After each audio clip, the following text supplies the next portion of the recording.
मेरा विश्वास करो, मैं चोर नहीं हूँ। मैंने कोई चोरी नहीं की। इसे अगर छोड़ दिया तो ये ना जाने कितनों के घर लूटेगी। जला दो इसे। लोगों ने औरत को जिंदा जला दिया।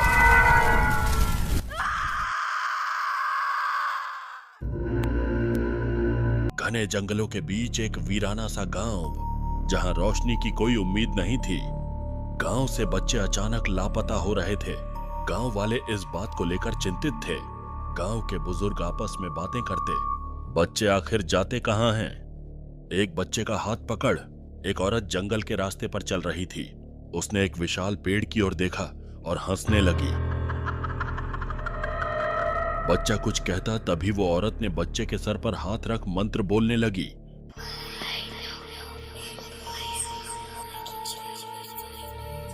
बच्चे को बेहोश कर वह औरत वहां से चली जाती।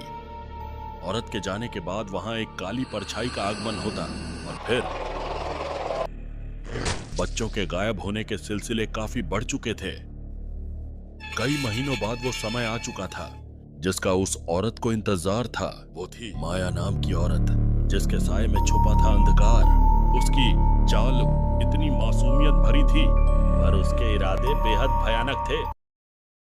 माया गांव के कच्चे रास्ते से गुजर रही थी। तभी माया की नजर नीचे खेल रहे बच्चे पर पड़ी। तभी उसकी माया जाग उठी। इतनी देर तक अकेले क्यों खेल रहे हो? घर में तो सब परेशान हो रहे होंगे, पर क्या तुम जानते हो जंगल के अंदर एक जगह है जहाँ हर बच्चा खेलता है। वहाँ पे बहुत सारे खिलौने हैं। हाँ, मैं तो बस यहाँ थोड़ा खेल रहा हूँ। जंगल में खिलौने? सच में? अगर तुम चाहो तो मैं तुम्हें वहाँ ले जा सकती हूँ। माया बच्चे को अपनी बातों में बहकाकर जंगल की ओर निकल पड़ती है। कुछ देर चलने पर वो दोनों एक विशाल घने वृक्ष के पास पहुंचते हैं। उसी रात एक बूढ़ा व्यक्ति और उसकी पत्नी बातें कर रहे थे। मैंने आज शाम एक औरत को एक बच्चा जंगल की ओर लेकर जाते देखा। ये वही तो नहीं जो बच्चे को अगवा कर रही है? एजी, वो मधु का लड़का होगा। वो आज शाम से ही लापता है। जल्दी जाकर गांव वालों को बताइए। कालबीज, तेरी भूख बुझाने के लिए ये मासूम लाई हूँ। आज तू और मैं एक हो जाएंगे।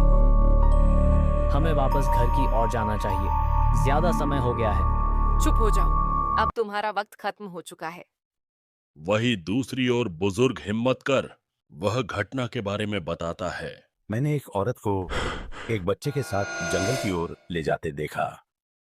वो कोई औरत नहीं बल्कि कोई चुड़ैल लग रही थी। चुड़ैल हुआ तो क्या हुआ? अगर हम ऐसे ही डरते रहेंगे तो हमसे हमारे बच्चे छीन लिए जाएंगे। गांव वालों, चलो हम उस मासूम को ढूंढते हैं। गांव के लोग साथ मिलकर बच्चे की खोज में जंगल की ओर निकल जाते हैं। माया अपने मंत्रों से बच्चे को बेहोश कर शैतान का ध्यान करती है। तभी पेड़ के ऊपर से वो साया उसे घूर रहा था। तुम्हारी इच्छा मेरे लिए धर्म बन चुकी है मालिक। मैं उस मासूम को तुम्हारी भक्ति के प्रतीक रूप में बलि दूंगी। माया पीछे देखती है। माया के पीछे से गांव वाले गुस्से में माया की ओर बढ़ते हैं। हमने बहुत खामियां देखी, कई मासूम को खोया। अब हम और मासूमों की हत्या नहीं करने देंगे। तुम लोग समझ नहीं सकते, मैं कालबीज की सेविका हूँ। उसकी शक्ति मेरे अंदर बसी है। तुम जैसे लोग उसे मिटा नहीं सकते। अब ना तो सेवक रहेगा और ना ही उसकी सेविका। ले चलो इसे। सभी माया को पकड़ गांव की ओर ले जाते हैं।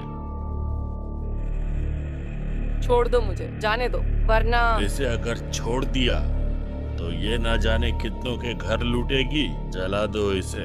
लोगों ने औरत को जिंदा जला दिया।